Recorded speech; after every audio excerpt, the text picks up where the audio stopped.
for over 30 years. We're going to get deep inside the Illuminati, the family, the order. We have a guest that was involved with this group, born into it for over 30 years, and her name is Svali. Svali, are you with us? Yes, I am. Well, it's nice to have you here, and I know you don't give radio interviews, and I really want to thank you because I think it really does help the American people understand about this secret organization that you were born into. So I guess before we, I guess we can just start from the beginning and tell us, right from the beginning, you were born into this from wealthy parents, and tell us about your training in this group and when you were a young child and then up into your orientation at the Vatican. Go ahead. That's a pretty broad area, though, Greg. I mean, that could take hours, if you know what I mean.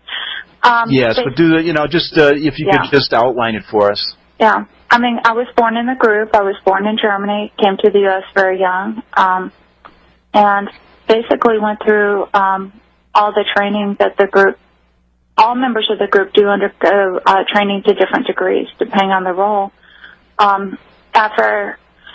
By the time I was a teenager, I was a youth leader, and by the time I was 22, I became the youngest member of Leadership Council in San Diego County. And at that time, I was a head trainer. I was the sixth trainer. I eventually moved up to the second position. Mm-hmm. And when I was 12, I had mentioned with you the ceremony at the Vatican. That they really do make all leadership in the group undergo at some point. Now, basically when you were growing up, I remember you told me that you were instilled at a young age. You were born to a very wealthy, well-to-do family. You moved back to the States. You were told at a very young age you were special. You were chosen. Correct? Well, they tell everyone in the group that they're special and chosen. And, in fact, that's one of the things that made me very cynical when I was older, is that, you will never meet a person who's an Illuminati who's not been told and programmed for years that they're special, they're the only one that can do things for, quote-unquote, family.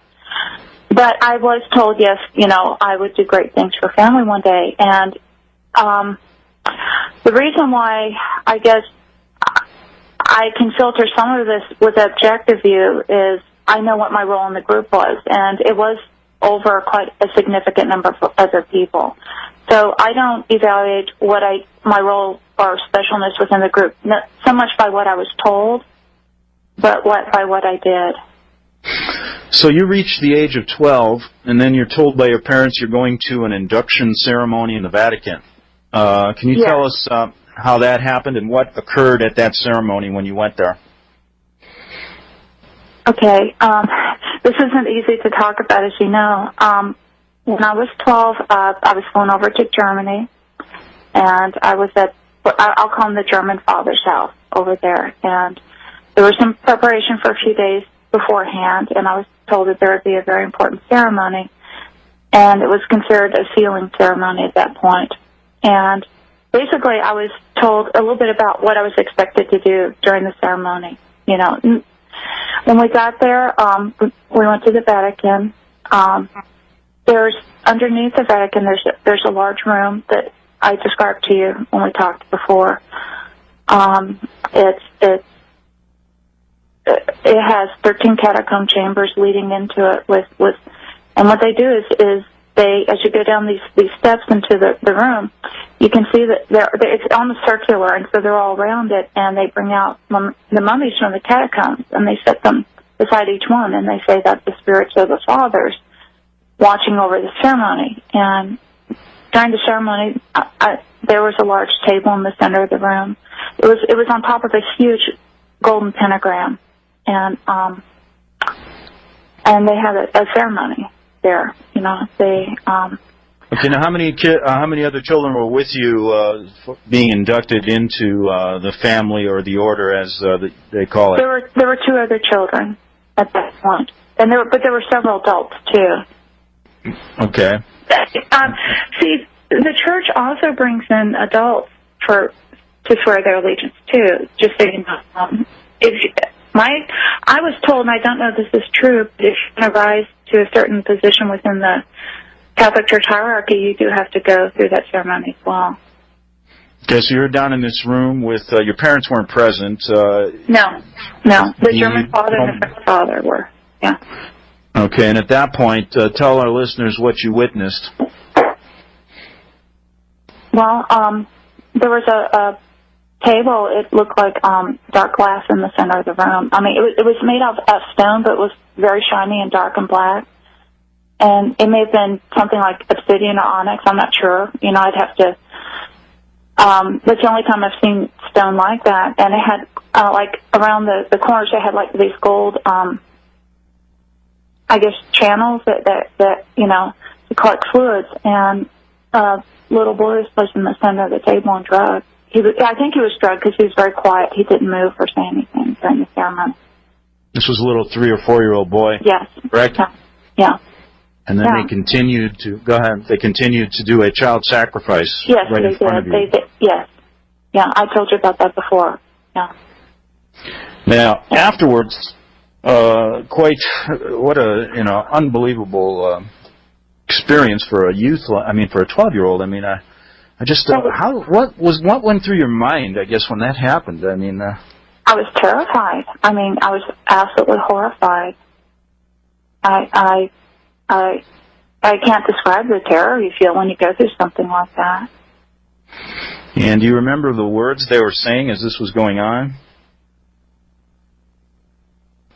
The man was in scarlet. He was speaking in Latin, and basically he was saying, you know, please accept the sacrifice, you know, on this day. But then, you know, and then he said the sacrifice will seal the ceremony, and then he did it.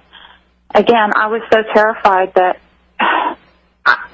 Have you ever been in a situation where your heart's racing, but you can't do anything, and so you're just kind of sitting there and you're kind of like fading in and out?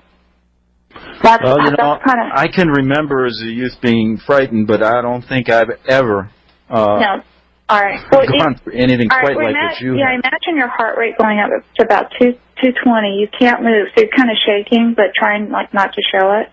Mm-hmm. And I mean, it was horrible. And I was keep thinking inside, I can't wait it's over. I can't wait. I mean, you don't say this inside. You're just kind of saying over and over, I can't wait till it's over. I can't wait till it's over. I can't wait till it's over. Afterwards, the man in scarlet, he had a huge golden ring on his hand, and he came over to the center of the room, and he had each of the people that were swearing that day. I had to go forward and kneel before him and kiss his ring and swear my allegiance to the new order, to the new world order, until my death. Now, at that point, you are escorted out. Yes. Yeah. After the ceremony was all over. I mean, the other people also did theirs as well. You know, they had to swear their allegiance too. And they were the same age as? They were the same age as you? The two children were, but there were also 3 adults that went forward and did the same. And afterwards, we were told, may the same to you or worse occur should you ever break this oath. So it's basically, imagine at that age, and you weren't really prepped for this, were you? I mean, you were told there was a ceremony, but nothing, you didn't expect anything like this, from what I gathered talking to you. It was very difficult to go through, just because the sense of horrific oppression down there, too, was the worst. I mean, I've gone through some ceremonies in my life in the Illuminati. You do go through them. But I have to say that in my experience, this was the worst, just because I can't explain the amount of darkness in a room like that, just of pure evil. And unless you've ever been in seeing oppression, I mean, it's just horrible. It wasn't just what happened, but just, I mean, the oppression. And I'm a Christian now, and I know the difference now between when there's evil present, oppression, or when God's love is present and joy and peace, which is the exact opposite of what was in that room. Svali, you leave the induction ceremony. You walk out into the Vatican courtyard, and what do you leave with one of the fathers, I believe. What did he tell you then?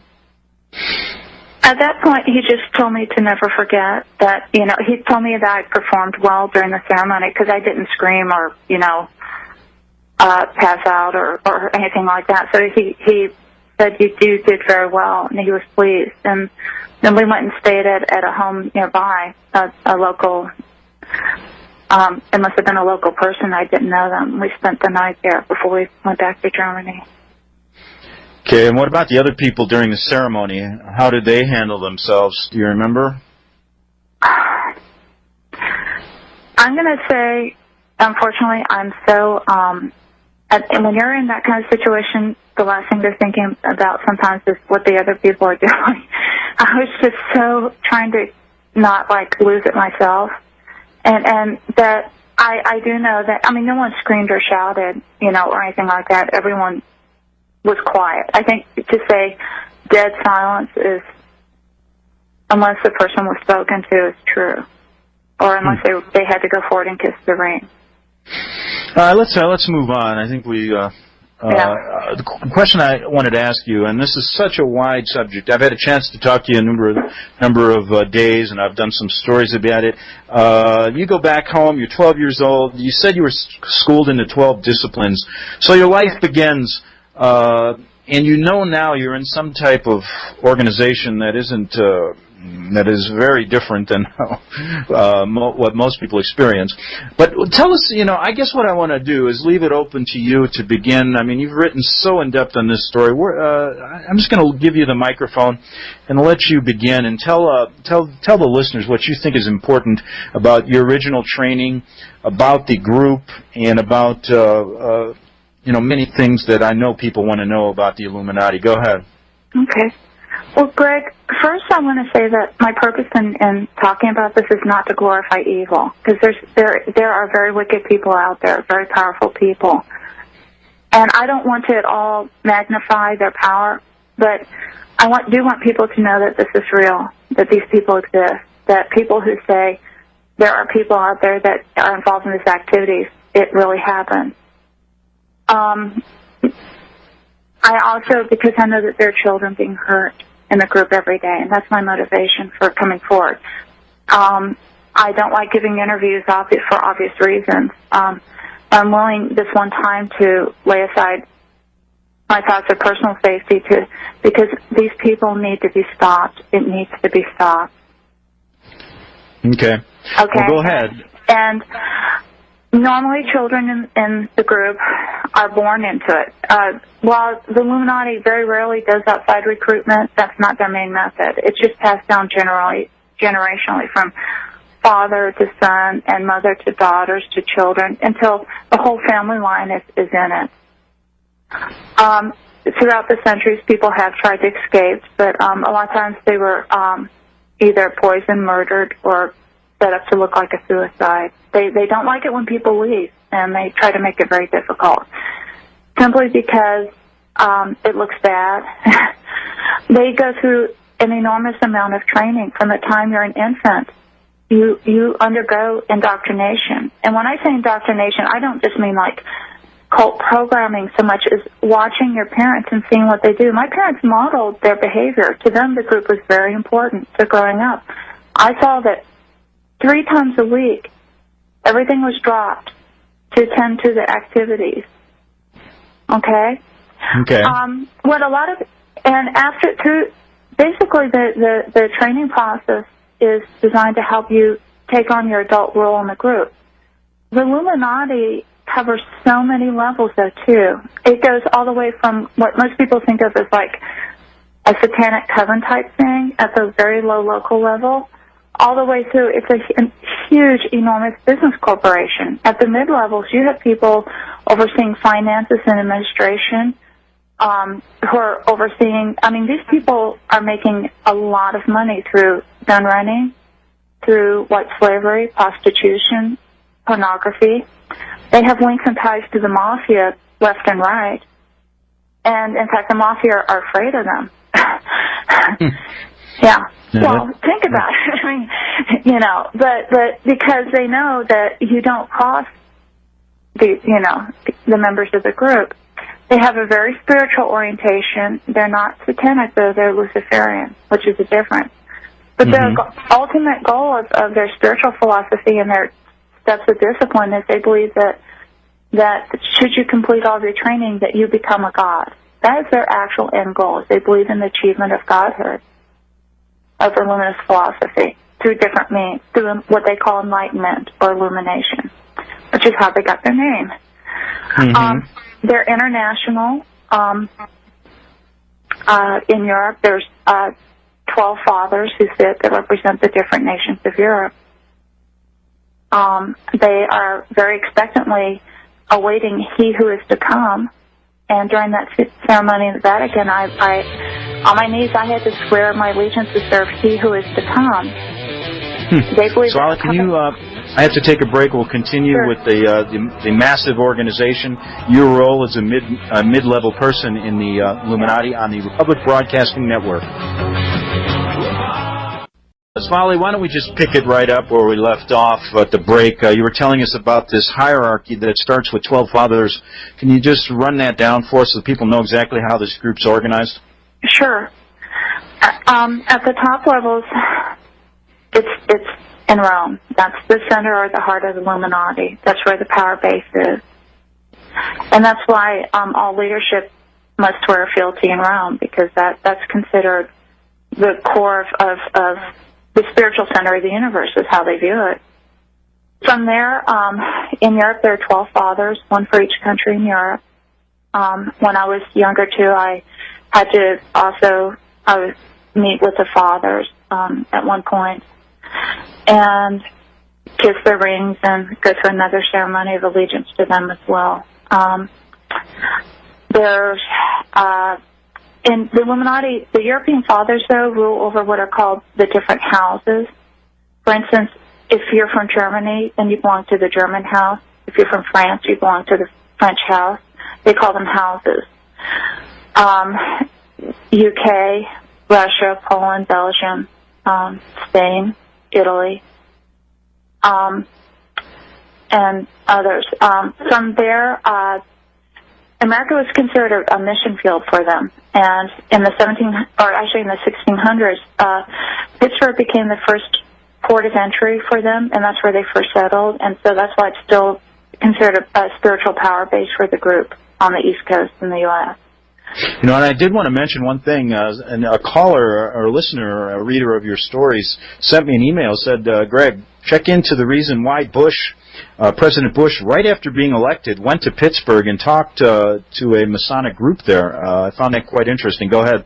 Yeah. Oh, yeah. No, I mean, it's the spiritual power base for the group. From there, it spread out. It, of course, to the Atlantic seaboard and then throughout the nation. And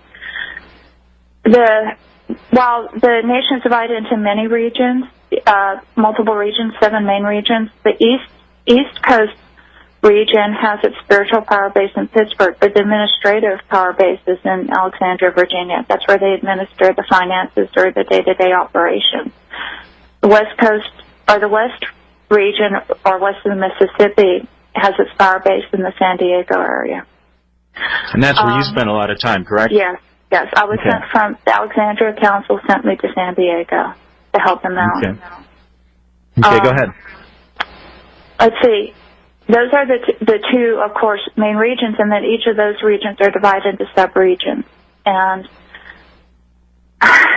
so then you have your regional council sitting over those and overseeing activities. I mean, if you can think of the structure of a large multinational corporation, that's really how the Illuminati is structured. Then beneath each of the regional councils are your local councils. They call them sister groups or your local councils, and then you have your local groups under those as well, or what they call the sister groups. So any major metropolitan city could have anywhere from 5 to 15 groups, depending on the size population base. Now, you were saying that how many people are in this group in America, about, from your estimate of knowing a lot of this stuff? Go ahead. Pure Illuminati, I'd say about 1%, give or take. So it's a fairly big organization, correct? Yes. Oh, yeah. Now, they're, just in the their goal, basically, just give us the broad overview goal, and then I want to get into some of these your role in it, and some of these ways that the Illuminati makes money that you learned about. Go ahead. Yeah. You know, when you say to rule the world, it almost sounds laughable, like, yeah, right, you know. I think people get ideas of, like, thinking in their brain wanting to rule the world, but really that is their goal. They believe that they are the intelligent leaders, and they believe that the rest of the world are sheep who need wise. They see themselves as wise leadership, so they believe that their goal is to rule the world. Mm-hmm. I mean, but at the same time, they have ways of doing this. Their main methods of doing so are behind the scenes. They believe in infiltration of the media, of education, and of government. Those are the three areas, and of the financial system. And they've successfully done quite a bit of all four throughout Europe and the U.S., as well as other countries. Now, you said that you're basically, the Illuminati is divided into about 6 or 7 different groups, and everyone is born into a group. Can you outline what those groups are? Well, no, it's all one group, but it just has different levels, you know. Yeah, that's what I mean, like the sciences, the government. The Illuminati is divided into different branches of learning, and these branches include sciences, military, government, leadership, scholarship, and spiritual. Those are the 6 branches of learning. And while all children need to undergo some training or teaching in each area, as they get older, they begin profiling you from infancy, and they know where your aptitudes and abilities are. Then you really go into, most people specialize in one branch or possibly 2 branches of learning. And you were involved in what branch? I was heavily involved in sciences. And also, to some degree, I did some spiritual as well, but mainly sciences.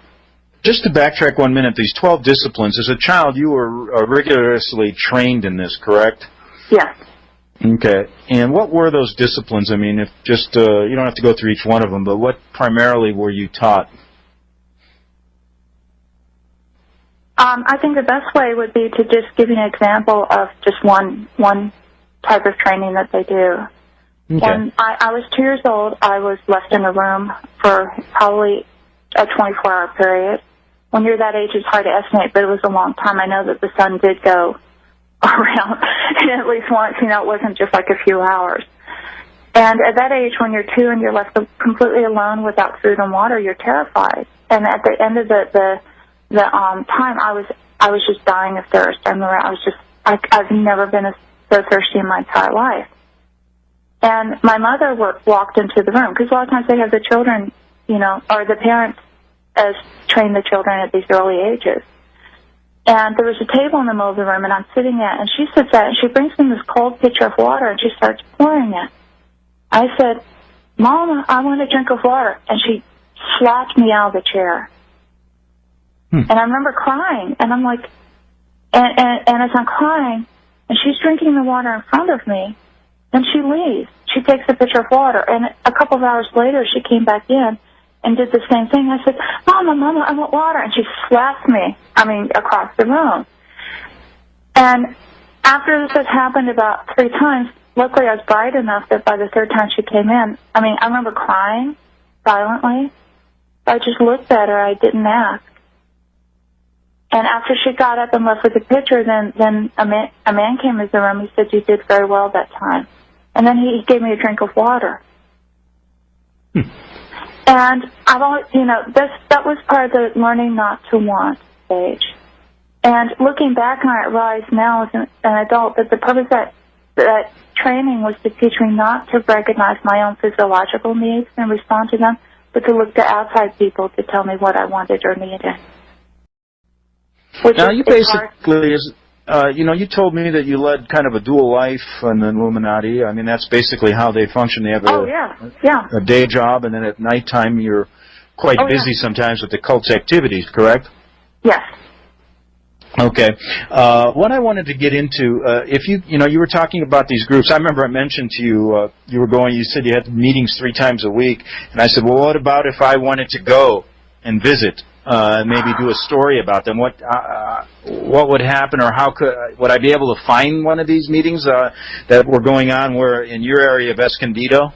Well, no, because of the security measures. And you really don't want to show up unannounced at a meeting if you could get through their security, because chances are you would never make it out alive. Let's just say that a sudden auto accident would occur and be reported in the papers, unfortunate accident, man accidentally runs into tree. I mean, I'm serious. But the security that they have during group meetings is so intense that it would be very difficult. They have security at the 1 mile perimeter, the 3 mile perimeter, and the 5 mile perimeter. They have 3 people assigned. Usually one's like up in a tree where you can't see him at the 5 mile perimeter, and then you have one person who's standing who looks like a security guard for the state, because these are often large, wealthy states, which is appropriate, and he's dressed in the uniform. And the third person's standing hidden behind a tree. As cars come through and they come through the gates, because remember these are gated estates. You know, if it's not someone on their approved license checklist, they'll stop the car and it's just like at a military installation. They'll say, "Can I help you? Are you lost?" Their goal is to delay the person. Now, if a person's saying, "Oh, is this blah blah blah," and they're just asking directions, they'll give them directions. They'll be very pleasant and send them on their way to where they're supposed to be going. But if they are acting as if they want to go further into the state, and this is not an okay person, then the person, they will say, all right, well, you can say he's not expecting you. That's a code word. That tells a person either up in the tree, hidden, or else hidden further back. They radio ahead and they say, unexpected visitor. At that point, everyone has been trained to pick up and leave immediately within 5 minutes. No traces of the activity. So this is some of the methods they go through so you don't get caught. I know that you wrote an article about why the occult doesn't get caught, and that's pretty specific. I mean, you have so much stuff here, and we can't get into it all in 2 hours. So please pick and choose what you think is most important. But I found that to be interesting, why the cult doesn't get caught. Is there anything in just a brief time you could explain to us that? Well, their security, their money, their influence. Some of these people even own newspapers. Imagine trying to get a article published, disclosing. There's a lot of reasons why they don't get caught, because that's the first thing people ask. But then my next question is, how many child pornographers are out there that the police have been chasing for years and have never found or caught? Correct. And they're not even members of a secret organization. They're just trying to hide, So when now you think about, okay. Yeah. You are a mid-level person in this organization, a head trainer. We're going to get into those specifics in the next hour. But, what did you learn about the infiltration of this group into all of our different areas of government, media? They're basically at the high levels of most of our financial institutions also, correct? Yeah. And that is a great way to pursue their goal. And I guess I got to ask you this: how come things are moving a little bit faster in America now? I remember back in the '80s when I was confronted with this. When I came back home, I didn't really see this kind of New World Order movement, all this different symbolism that you see now. What is going on, just for our listeners, right now? Why are things stepped up since 9/11? I believe it's because they can see the fulfillment of their goal of. See, I'm going to sound very cynical now, and please forgive me for this, but see, their goal is to rule the world, and personally, I believe that they do. It's just not open yet, and they see now preparing people for when they disclose it themselves openly. Does that mean that they can't be stopped? I believe they could. I believe they'd take a miracle because of the amount of infiltration I've seen at all levels of society and the world. These people and women have a lot of money. They have a lot of influence. And your average person has no idea of how much that is going on behind the scenes that no one understands. But with that said, so basically, I think that they're already there. They just aren't open. People just don't know what they're doing. If they did, I think the average person would be horrified to know how much is going on behind the scenes that people really don't know. Yeah, and the point of this interview, I had 2 goals in this interview. But I don't want to sound despairing, because I'm also a strong Christian. I have faith in God, and I believe that through prayer and through people knowing that, I would like them to be stopped. I just don't know at this point, how do you take on the financial institutions of the world, the major oil enterprises of the world? That's the question. Yeah, it's a difficult question. Now, you're in the mid-level of this group. You worked your way up to a head trainer, correct? Yeah. Now, what did you learn? Before we get into the specifics, you outline in some of your writings the big money-making, the ways this group makes its money. Can you go over and outline some of those methods?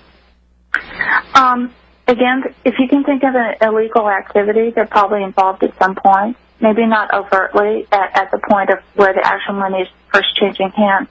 But when you have child pornography, prostitution, white slavery, gun running, gambling, then at some point where the money is changing hands, buffered by about 4 layers of people, there's going to be probably someone from the Illuminati involved at that point. These guys have their fingers in everything. Now, go ahead.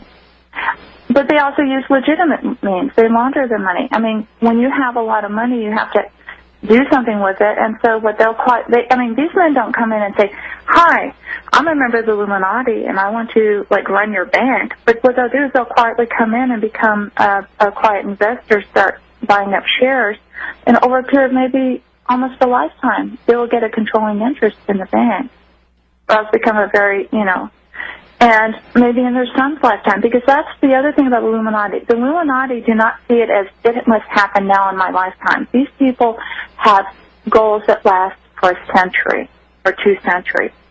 They're very, very patient. And that's why the specific training of the children is so important, correct? Yes. It's to teach you patience. Everyone knows growing up in the group, they know that we may not see the coming order disclosed or open or revealed in our lifetime, but our children or our grandchildren may. So they will spend their entire life trying to bring about the goals of the organization. Incredible. So now you're in the mid-level, and I can see now where they use this programming techniques, the different mind-control techniques. Yeah. We had a minute before the break, just kind of what our interest about how what your specific role was. Well, they did a lot of what you might call human experimentation, and they had a lot of research protocols going on. So one thing I did was to supervise the research going on. I was teaching the younger trainers and head trainers how to do things more efficiently, how to do their job well, but also reviewing their research reports for errors or problems. Eventually, I became kind of a consultant. If a problem occurred, or if they didn't know how to install something, or if they needed assistance, I would help them with problem solving as well. Okay, Svali, I'm going to have to take a break. We'll be back in 3 minutes. We'll continue on the Republic Broadcasting Network.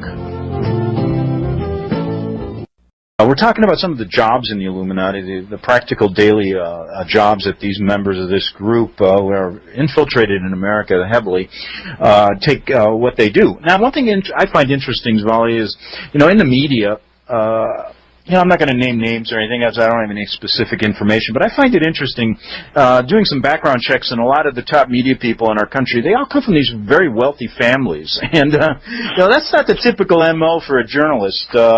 A journalist is somebody, grows up on the street, wants to talk to people. I mean, I can think of Jimmy Breslin, guys who never went to college, didn't know how to type, and just got in there and took their tie off and started writing stories. But, as you look at the media now, these are all these silver spoon kids growing up with silver spoons. I find that quite interesting. How deeply infiltrated, from your knowledge, are they in our media? Wow. I do know fairly deeply. I remember that when I was in San Diego on Leadership Council during meetings, they would laugh about how people had no idea of how much they were being influenced and didn't even know it. They found that kind of amusing, which is, that's the mindset of people in the group. They're like, the sheep has no idea that they're being led by the nuns. And They find it amusing because they show it as evidence of this. I'm sorry, I'm just describing what they say. I don't agree with it now, but they saw it as evidence of the stupidity of the average person, that they have no idea. I'm not saying that every news story or every newscast story is a member of the group, by no means. But there's they specifically do teach and train and educate children that show an aptitude for the media, because they want that. And if a person has a bright, charismatic personality and presents well, then that's just that child will go into that if they have the verbal communication and other skills required. Correct, and that could explain why a lot of our stories really never get covered outside of the influence they have financially and the ownership of the media. Absolutely not by coincidence. What's that? Not at all a coincidence. Yes, I mean, that's a good idea why, folks, you're not getting the news from those outlets. I mean, we have, not only in our government, it explains, a lot of things. I mean, why? Look at the war in Iraq. Look at the evidence there that shows that it was wrong. Look at what they're doing in Iran right now. I mean, it's incredible. All this stuff, it's pretty obvious, people. There's something behind it. Svali is here trying to explain this organization from her knowledge, and it's quite a story. I know this idea, you were involved as a trainer, mind programming. I mean, this is just, I'm looking at some of the chapters in a book you have yet to publish. I mean, we're talking about brainwave, color control, metal, jewel programming linked to stories and movies. I mean, it goes suicidal program. In just a minute here before our break, can you kind of break down what you learned about the importance? Well, we got to take a break, Svali. Sorry. We're going to do that quickly. Then we'll get back to you. We're talking to Svali regarding her role as a head trainer in the Illuminati and the American Illuminati. We'll be back on the Republic Broadcasting Network in 2 minutes.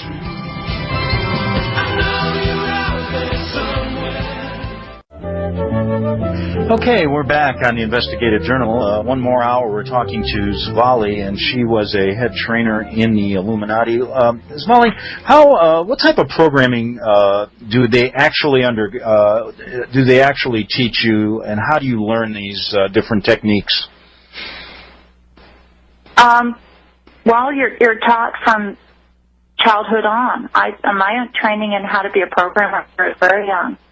I was mentored by another programmer at the age of 5 by a doctor at George Washington University. And he not only did he do the programming on me, but he also taught me how to do it to others. The types of programming, again, that could be a whole 10-hour segment to go into depth. Just briefly, from the time a child's an infant, all through their life, basically, they're tested, they're profiled. The trainers can create a psychological profile, and then they update it frequently. And basically, they're trying to install in the child the ability to obey, loyalty to the group, and the ability to do their job within the group. Now, those jobs vary in complexity. I mean, you may have, on one side, a child trained to be a prostitute. On the other end, you may have a child trained to become a governmental figure, which is a lot more complex programming. But as long as the loyalty to the group is instilled and that's the first and foremost programming always installed, then no matter what their eventual role is, they will remain loyal, and that becomes their first loyalty. Whatever nation, whatever their public role in life is, their first and foremost loyalty will be to the group and to serve its goals. Whether they know, a lot of times the goal there too is to be able to help the child create that complete division between their day role and their night role. So a pleasant, charming, wonderful, kind person in the daytime could be an absolutely cold, ruthless person at night. Or during the day, it's also during the day they do it. You may have a housewife with children who goes out and completes a courier job for the group, and no one would ever suspect her. This frumpy-looking old housewife with a baby in a car seat is actually carrying some valuable documents. Or again, I mean, the first and foremost, though, is they want to instill loyalty. And they want to discourage people from questioning orders. They really don't want you questioning that, and they want you to obey their directives. And should people show signs of not doing that, then they go in for tips. actually people are being programmed all through their life. We used to call them tune-ups, and it's a lifelong process for members of the group. So, we have a minute here before our break, and then we'll get back and get in depth in some of these areas. But what went wrong with you? I mean, the dropout rate probably is very low, considering the number of, considering the training. But what went wrong with you? They somehow missed something. When I was very young, I absolutely believed in the goals of it. You never saw a more loyal group member. I thought that they were saving the world. I thought that we were doing a wonderful thing. But the older I got, I started to see the methods that were being used were so wrong, and that the end did not justify the means. I became increasingly cynical, partly because I saw what I was doing to people. I was lying to them. I was manipulating them. I was telling them things that weren't true. And I remember questioning this, thinking, I was told lies as a child too then. I was manipulated. And finally, things like that, you start to question as an adult the things you believe.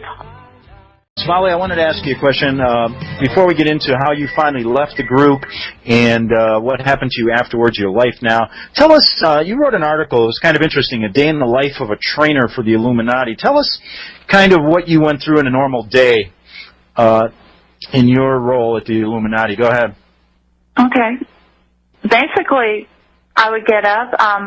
At the time that I described in that article, I was teaching at a Christian school.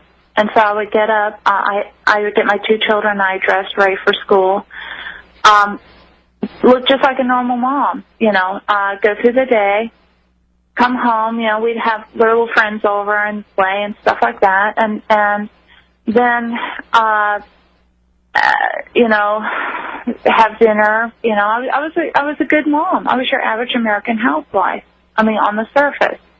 Okay. But underneath the surface, then my husband and I would remind each other on nights when there was a meeting. And then what we would do is when we go to sleep, I had programming in place that would allow me to wake up within 10 minutes of a specified time. So if I knew there was a meeting that night, I would wake up 10 minutes before it was time to, get ready and go. A lot of times we would even go to bed with our clothes on. And I never thought that was abnormal, Mm-hmm. I thought everyone went to bed with their clothes on. Didn't even question it, on nights when we had meetings. I thought, oh, it's warmer. Okay. And then we'd get up and go and drive to the meeting. And I was also very involved in military in San Diego. In fact, the group has a lot of military orientation. And so a lot of times I would take the kids to their area. There's an area where the kids would go and change. They had a room, and we would have, baskets of clothes, and we'd change our clothing. You'd take out your clothing, it had your name on it, and put on your uniform or whatever you wore that night. And the kids would wear these little miniature military uniforms. And then they would go out and do their training exercises. They were learning how to march, how to shoot. All kids in Illuminati know, at least in that area, know how to take apart a gun, put it together, and shoot with deadly accuracy by the age of 8 years old. Martial arts, there's a lot of martial arts training. Sometimes that helps supervise that, or fill in if a military trainer was, because you had to know how to do it. Everyone had to be. There's a lot of cross training, but most of the time I supervised the training. I would be working on implementing programming or what we call tuning up. Reinforcing previously install programming in adults. At that point, I was normally supervising the younger trainers. They would be doing it, and I would be there watching and making sure they did it correctly. Or else I would be also evaluating, whether sometimes every once in a while we'd be working on something that was somewhat experimental, and then I would be taking a more active role, assessing the person's responses to the new protocol, recording it, and if there was any difference between established parameters for that protocol or expected responses, I'd be flagging that. Give me an example of someone that you were working on. How would they be introduced? What would be the reason? Are they in the military? How does someone get sent to you? No, these were all members of the group. Oh, okay. In fact, I can tell you that in San Diego, 20% of the active members of the group were active military. Okay. Okay, and think military intelligence, think high-ranking officials, colonels, commanders. My ex-husband was a lieutenant commander in the Navy, getting ready to become a commander, okay? All right. These are not stupid people. So you're basically involved in working on the programming of the members involved, too. Yes. Oh, yeah, yeah. Okay. No, we didn't program people that weren't members of the group. You cannot install significantly traumatic mind control programming in a person who is not a member of the group. Now, there are certain, now what you can do is what we call passive programming, which is basically through media means. You know, you can set some, if someone's watching a television program, they go immediately into alpha state. Everyone in the group, I mean, even a baby in the group knows that because these people are very much into behavioral psychology, and that's a trance state almost, a very relaxed state where messages can be implemented. And that's why I very strongly suggest people be very careful about the TV shows they watch. That's all I'll say about that. But no, you cannot take an adult who's not a member of the group and do what we did to them. They would go psychotic or they wouldn't survive it, probably. They wouldn't be able to psychologically handle it. Tell us some examples of what you were doing, program techniques.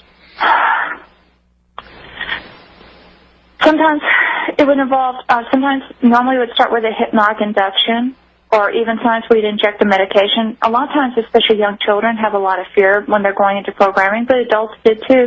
We want them to relax. We'd give them a very short-acting medication to relax them. We would then invoke a hypnotic state in them. We would then, like if it's an older person, I'd be checking the codes already installed. If I was getting ready to install programming in it, and like a young child, I would explain to them very patiently exactly the behavior expected. I'd say, I want you to do this, and this, and this. I'd break it up into steps, and I'd say, first we're going to practice this. I would show the child what I want them to do. I'd model it. I would then tell the child, do it. The child would then do it, okay. But normally they won't do it well the first time, so she or he would get shocked. That was called, because the group very much uses what they call positive and negative reinforcement. Okay, if the child did not do it perfectly the first time, they're shocked. That's the negative reinforcement. Then I'd say, do it again. They would show me the behavior. Now, at this point, we start associating the behavior with an external stimulus or cue, too. Now, a lot of times the child is, if this is a behavior, though, that we want associated with a specific code, the child will often been traumatized very heavily first to create a fragmentation in their personality. And then the behavior and the associated cue are given. Like, you might hear a tone like, bing, bing, bing. All right, I want you to do this. Bing, bing, bing. The child hears the tone, they get up, and they do the behavior. Once they can perform it perfectly, they're rewarded with praise, good job, or a hug. Children like hugs, or something like that. Then you do it over and over and over. That's why trainers have to be very patient people. Because then maybe after the child's done it 50 times, then they hear the cue, they get up, they do it. It's not even a conscious, it's reflexive.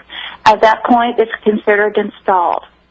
For very, very important programming, I'm talking about like M-level assassin programming, because we did train people how to assassinate people, and that's a whole other topic that I don't want to go into here. Okay. We would then do a ritual to heal the programming afterwards. Okay. You know something, I was just looking at some of your articles, and one was Christmas in the Cult, just to get off on a different subject here. Sure. And you say this is quite different for you when you were growing up than it is for most children. Can you just kind of briefly tell us what you meant by that? Yeah, I mean, we had trees and presents and things like that, but for most children, Christmas is just happy time, lots of presents. But in the group, some very high ceremonies that are celebrated.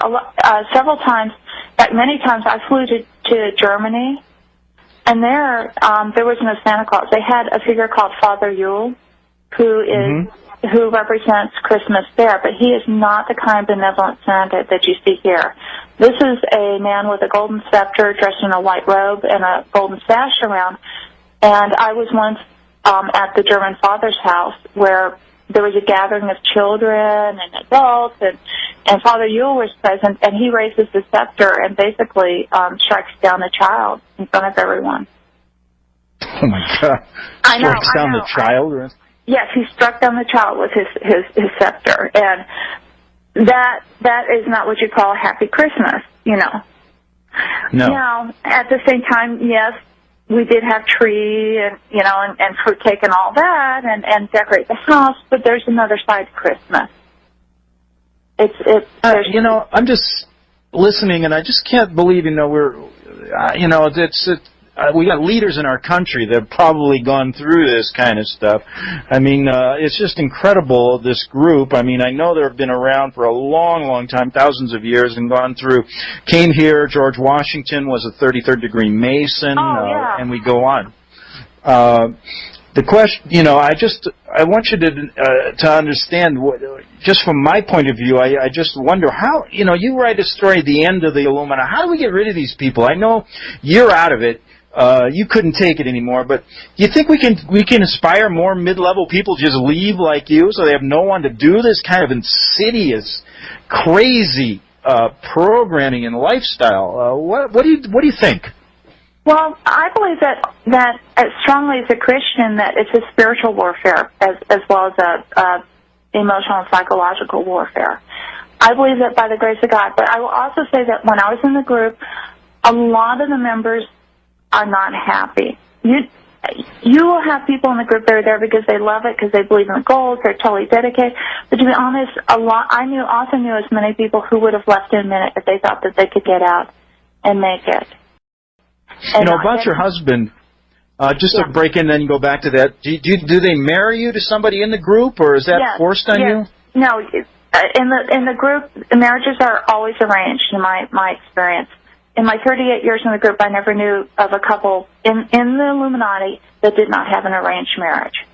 It's Let me just mention a couple that I suspect. Clinton and Bill and Hillary. Oh, well, yeah. Yes, definite. Yes, and Bill. Go ahead. Yeah. And a lot of times these marriages are arranged for compatibility, but also for bloodlines, to bring the right bloodlines together. Okay, good. We're going to be back in 3 minutes. I want to continue this, and then we're going to get into Svali's life after the Illuminati on the Republic Broadcasting Network. Okay, we're back on the Investigative Journal. I'm your host, Greg Szymanski, and let me tell you, as an interviewer and someone who has researched the Illuminati for a long time, it started way back when I was a young reporter in Rome. It's a whole different ballgame when you're actually talking to someone with experiences like this. It takes it out of that realm of what is quasi-fiction fact into the realm of reality, and it's really shocking. And I'll be honest with you, this is a story that, folks, you have to listen to, because this is going on in our country. All the things you're seeing regarding our rights being taken away, the police state, the war in Iraq, 9/11, all these things have to do with this powerful group. And Svali, we're talking about mid-level people, then we're going to talk about some of the lower-level people. I'm interested who they are. But I imagine a lot of these, you said they weren't happy, but a lot of them probably stay because it's it's a very very lucrative way to live. I imagine you from wealthy families. Oh yeah, in fact, and that's the main thing that's one of the factors that keeps people in. The reason more people don't leave is because leaving means giving up your husband, your children, your entire family on both sides, your money, and basically for a lot of people leaving the group, it means giving up everything and starting out penniless and alone. And not only that, but then you're combating internal programming to recontact, to go back, to be loyal, to be a good member. Mm-hmm. And I've known many people that have tried to leave and then went back because they just couldn't take it. Do you want to take a phone call right now to break it up? Sure. Okay, Marilyn in California. You're on the Investigative Journal, Marilyn. Yes, I've been just sort of caught part of this. I lost part of it. I'm listening on the Internet, but I didn't quite catch it. How did this woman become involved in this Illuminati training? Go ahead. Can you explain that, Svali? Yeah. I was taught it from early childhood. I was mentored into it.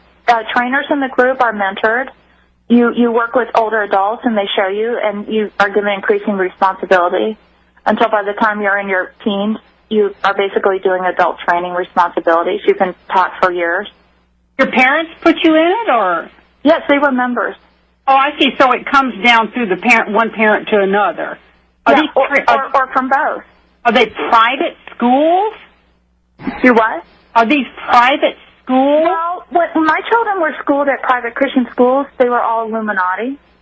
Oh, you're saying that the Christian schools are Illuminati? Some of them are. Not all, but some. No, the ones that my children were in were specifically. But no, there's a lot of good Christian schools that have nothing to do with the group, but some can be. Now, I went to a public school, but what's interesting is out of 3 public schools I went to as a young child, 2 have burned down. So there's no access to any school records. I'll be darned. Marilyn, just to get you up to speed, you're born into this, then you're trained as a young child, you go through an induction ceremony in the Vatican, and this is going on with 1 to 2% of our population, according to Svali, very serious in all levels, government and everything else. Go ahead, Marilyn, you have another question? Yeah, when you say the Vatican, now that is not a Christian religion. Okay, so I mean, I'm a Christian. But we do not look at Catholics as a Christian religion. We look at them as the precursor of the New World religion. So well, you know, if I may just break in, I grew up a Catholic. I don't get involved in the splicing of the religions. I'm basically stating that when I started researching the Illuminati as a reporter in Rome, and I realized there was a bad portion of the church, I looked at it, I had to deal with the evil and the good. And so that's the way I reconciled it, the evil within the Catholic Church at the high level of the Vatican, which seeps down into many, many areas. Go ahead. Okay, well, I won't argue that point. I don't agree with it, but it sounds like you have become possibly born again to get out of this. Could I be correct in that? Yes, Marilyn, very much. Now, first, I do want to say I am not slamming the Catholic Church or the average Catholic. I have many good friends that are Catholics, that are strong Christians. I became a Christian, and that's the only way I could get out. But just so you know, that too, a lot of card-carrying Illuminists, well, we don't really carry cards, but I'm using that term. Yes. Are members of the Baptist Church, are members of Pentecostal churches. In fact, I was on the worship team for a Wesleyan church in San Diego in my day life. Okay. Okay. I'm just very, very confused. I mean, I think this is interesting, and as far, you know, many people say that the Catholic Church will be the forerunner of the New World religion. There's some very good books out. In fact, I think you may have interviewed one of these men, the Grand Plan Design, John Daniel. Uh-huh. Do you remember that? Sure. Yeah. But go ahead. The average Catholic has no idea of what's going on in the Vatican. Yeah. I think that's interesting that the average Catholic would not go what's going on. That's just my take on it. Well, I'll tell you something. As an average Catholic going to Rome my first time in 1980, I didn't know what was going on, and I grew up as a Catholic, went to Notre Dame High School. It was quite a learning experience for me. Why do Catholics, when they find out how evil the church is, stay in it? I mean, do they really? Why would they want to stay in it? That's what bothers me. I know some good people that are like that, and I don't get it. Well, the only answer, there's I don't know. I mean, there are many Catholics that aren't actively practicing. Yeah. But anyway, we'll leave that for another time. Thanks a lot, Marilyn. We'll be back on the Investigative Journal in 3 minutes with Svali.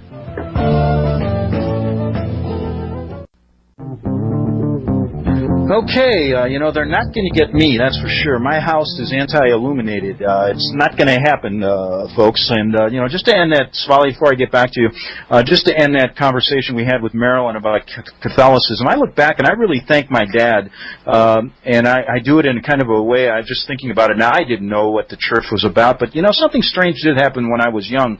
My mom died, and I was 10 years old. My brother was 6 months old at the time. She died of leukemia. It was a very, very tragic affair. It left my dad and me and my brother alone. And I remember my dad literally took a priest, a head Monsignor in our parish, and it was, I won't even tell you where, St. John Brebeuf, right outside of Chicago.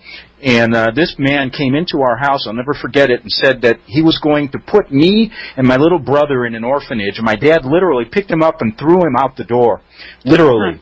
And from that point on, my dad never went back to church again. My brother never went to a Catholic school. I, of course, asked if I could finish only because I had friends there. But, who knows what would have happened, looking back on what's the craziness that goes on in the church. But anyways, while you were talking about, something, these people that do not want to get out because of the financial ties. But let's go back when you were in the Illuminati, and how did this happen? How did you finally leave? And tell us this whole story about you leaving the Illuminati. We haven't touched on that yet. Let me take another call. Harper in Canada. Can you hear me? Harper? Hi. Yeah, go ahead. Okay, great. Yeah, go ahead. Great, thanks, Greg. And Svali, I read your expose when it came out on Suite101.com a few years ago, and I always wondered what happened to you because you vanished from Suite 101. So it's great to hear about you. A couple quick questions. I'll make them real fast. First is the term Moriah conquering wind. I'd never heard that before or since I read it in your expose. I wondered if you could elaborate on that term a little bit. I also wanted to ask you if this cult, as far as you know, claims to or believes to derive any of its heritage from Atlantis or any other lost civilization. Okay? I'm not sure about the reference to Moriah you're describing, because Moriah is but I can certainly address the second question. The Illuminati completely believe that Atlantis is real. They teach it to their children as part of the oral history. They believe it was one of the greatest civilizations that ever existed and one of the most advanced. And what they teach, their take on it is that Atlantis was a great race of highly intelligent people who had a highly advanced state, and who were highly enlightened. And what they teach the Illuminati children is that then this prophet of the enemy, who is the prophet of God, came and foretold their destruction if they didn't change their ways, because they were definitely occultists. They were Luciferian on Atlantis. I mean, that was the religion. And in fact, a lot of the advances that Atlantis enjoyed was passed down to them through supernatural means, is what I'll say. And so they laughed at the prophet, and they killed him. And I guess sometime afterwards, we were taught that a few inhabitants escaped, but that tragically the great city was lost. And the Illuminati to this day mourn the loss of Atlantis, because they feel that the few survivors that left were among the great people who helped found what you call the precursors of Illuminism. One more quick question, if I may, and I wanted to ask you if you have any reason to believe that the people, men and or women at the top of the pyramid, so to speak, practice a kind of magic where they're kind of skipping through time, in other words. Oh, yes. Leaving one body, leaving the solar spirit, leaving one body and coming and being born into another one, and therefore, living through time. All the time. In fact, now I didn't go there in this interview because you start sounding wacko if you start discussing things like that. But in the spiritual side, they very much teach things like time travel, traveling out of body, psychic battling, things like that, things that cannot be explained by logic. And I saw things that I cannot explain through human intellect or reasoning that were highly supernatural and involve all of that and more. Okay, great. It's a pleasure to speak with you, man. God bless you. Okay, thanks, Harper. I think we have Dave Wilcox called in. I think you know Dave through emails. Yes. Svali. Dave, you want to say hello, and you have a question for Svali? Sure. Svali, it's great to have you on the air. I'm really glad you decided to do it, so thank you very much. Oh, thank you, Dave. It's good to talk with you. Yeah, I feel like you're an old friend. I've been reading your stuff for so long, and you share so willingly and openly about yourself. It's a real honor to be able to speak with you in person like this. Well, go ahead. Well, Dave, you may have something you want to say to Svali. Go ahead. Sure. Question? I think one of the things I'd really like to have covered here is you shared with me in an email recently about the stages of enlightenment that they try to guide people through. Yes. And I would like you to try to sketch out for people how the behavioral conditioning that's coming through the media and the movies and so forth might have affected them. In other words, what personality characteristics would you see in a person when they have been influenced by these teachings? How would the average person who's not really a bad person start to be leaning if the Illuminati teachings were actually having an effect on them? What would they be like? What would start happening? Well, again, as I said, the average person is not going to be a member of the group, so the influence would be much less. But the media, I believe that, well, in fact, I know that some of the media that we're seeing nowadays is specifically targeted towards teaching people their philosophy or goals. All you have to do is watch a children's cartoons on Saturday morning, and almost across the board you'll see morphing, power battles, occult, and that's intentional. Movies coming out. But basically, if a person's being influenced by their teachings, that person will learn to not trust their own instincts, their own feelings, their own body, their own perceptions. They'll be looking outside for guidance. Second of all, they will be leaning towards a heavily occultic worldview. That leaning upon the occult is very heavily encouraged. All you have to do is watch Harry Potter. Yeah, I mean, the whole idea of the... I mean, not to slam one of the most popular movies, but yes, I mean, or The Matrix. If you want to know pure Illuminist philosophy, The Matrix shows it. Oh, yeah. The entire... Right down with Morpheus being broken down with the injections, and they said that it's like hacking a computer. Yeah. Okay, exactly. We're going to take a break. We'll come back with our final segment, Big Finish on the Investigative Journal with Svali on the Public Broadcasting Network.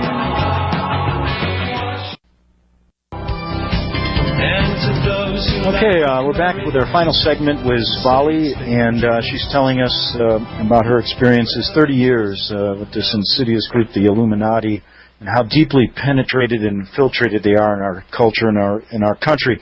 Svali, we talked about the higher levels, the mid-levels you were involved in as a head trainer. How low do they go? I mean, I've said all along they're involved in gang stalking, the MK Ultra program, infiltrating truth organizations, infiltrating groups that are trying to do good. How far down do they go? Well, they go down to the sister group level that I mentioned, and most sister groups have anywhere from usually roughly around 30 members. And those are what a lot of people would consider what you think of as satanic cults with the high priest and priestess. That would be the local level, the lower level. But those people are also very active in their community. And so they will be involved in infiltrating activities when possible. Because to them, it's not infiltrating, it's helping. They think they're helping the group or helping people by becoming a member and spreading the influence. Let me take another call. Harper in Canada. Can you hear me? Harper? Hi. Yeah, go ahead. Okay, great. Yeah, go ahead. Great, thanks, Greg. And Svali, I read your expose when it came out in Suite101.com a few years ago, and I always wondered what happened to you because you vanished from Suite 101.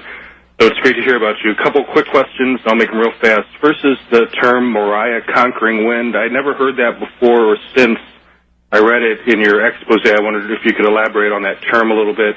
I also wanted to ask you if this cult, as far as you know, claims to or believes to derive any of its heritage from Atlantis or any other lost civilization.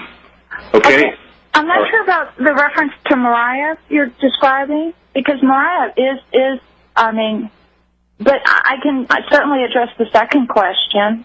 The Illuminati completely believe that Atlantis is real.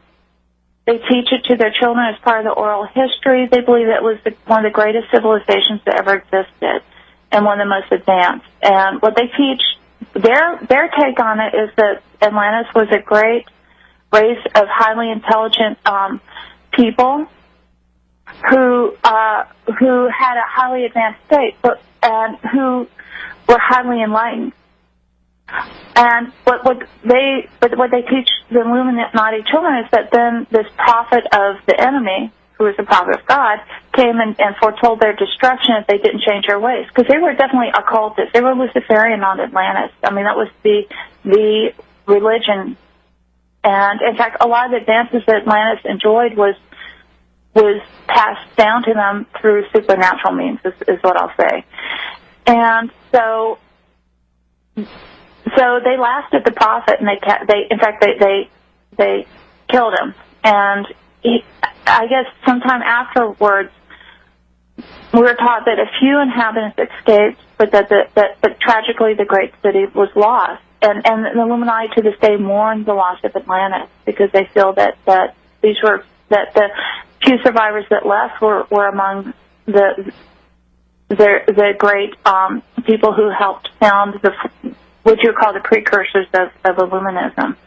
One more quick question, if I may, and I wanted to ask you if you have any reason to believe that the people, men and or women at the top of the pyramid, so to speak, practice a kind of magic where they are kind of skipping through time, in other words. Oh yes. Leaving one body, a solar spirit leaving one body and coming and being born into another one, and therefore, living through time. All the time. In fact, now I didn't go there in this interview because you start sounding wacko if you start discussing things like that. But in the spiritual side, they very much teach things like time travel, traveling out of body, psychic battling, things like that, things that cannot be explained by logic. And I call things that I cannot explain through human intellect or reasoning that were highly supernatural and involve all of that and more. Okay, great. It's a pleasure to speak with you, man. God bless you. Thanks, Harper. I think we have Dave Wilcox called in. I think you know Dave through emails. Yes. Svali. Dave, you want to say hello, and you have a question for Svali? Sure. Svali, it's great to have you on the air. I'm really glad you decided to do it, so thank you very much. Oh, thank you, Dave. It's good to talk with you. Yeah, I feel like you're an old friend. I've been reading your stuff for so long, and you share so willingly and openly about yourself. It's a real honor to be able to speak with you in person like this. Well, go ahead. Well, Dave, you may have something you want to say to Svali. Go ahead. Sure. Question? I think one of the things I'd really like to have covered here is you shared with me in an email recently about the stages of enlightenment that they try to guide people through.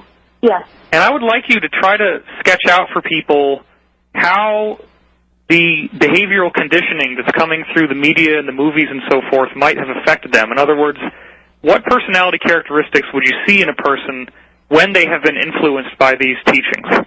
How would the average person who's not really a bad person start to be leaning if the Illuminati teachings were actually having an effect on them? What would they be like? What would start happening? Well, again, as I said, the average person is not going to be a member of the group, so the influence would be much less. But the media, I believe that, well, in fact, I know that some of the media that we're seeing nowadays is specifically targeted towards teaching people their philosophy or goals. All you have to do is watch a children's cartoons on Saturday morning, and almost across the board you'll see morphing, power battles, occult, and that's intentional. Movies coming out. But basically, if a person's being influenced by their teachings, that person will learn to not trust their own instincts, their own feelings, their own body, their own perceptions. They'll be looking outside for guidance. Second of all, they will be leaning towards a heavily occultic worldview. That leaning upon the occult is very heavily encouraged. All you have to do is watch Harry Potter. Yeah, I mean, the whole idea of the... I mean, not to slam one of the most popular movies, but yes, I mean, or The Matrix. If you want to know pure Illuminist philosophy, The Matrix shows it. Constantly, the entire... Right down with Morpheus being broken down with the injections, and they said that it's like hacking a computer. Yeah. Okay, we're going to take a break. We'll come back with our final segment, Big Finish on the Investigative Journal with Svali on the Public Broadcasting Network.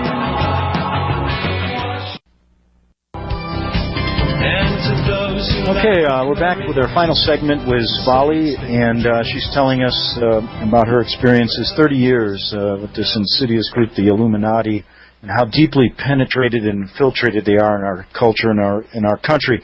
Svali, we talked about the higher levels, the mid-levels you were involved in as a head trainer. How low do they go? I mean, I've said all along they're involved in gang stalking, the MK Ultra program, infiltrating truth organizations, infiltrating groups that are trying to do good. How far down do they go? Well, they go down to the sister group level that I mentioned, and most sister groups have anywhere from usually roughly around 30 members. And those are what a lot of people would consider what you think of as satanic cults with the high priest and priestess. That would be the local level, the lower level. But those people are also very active in their community. And so they will be involved in infiltrating activities when possible. Because to them, it's not infiltrating, it's helping. They think they're helping the group or helping people by becoming a member and spreading the influence.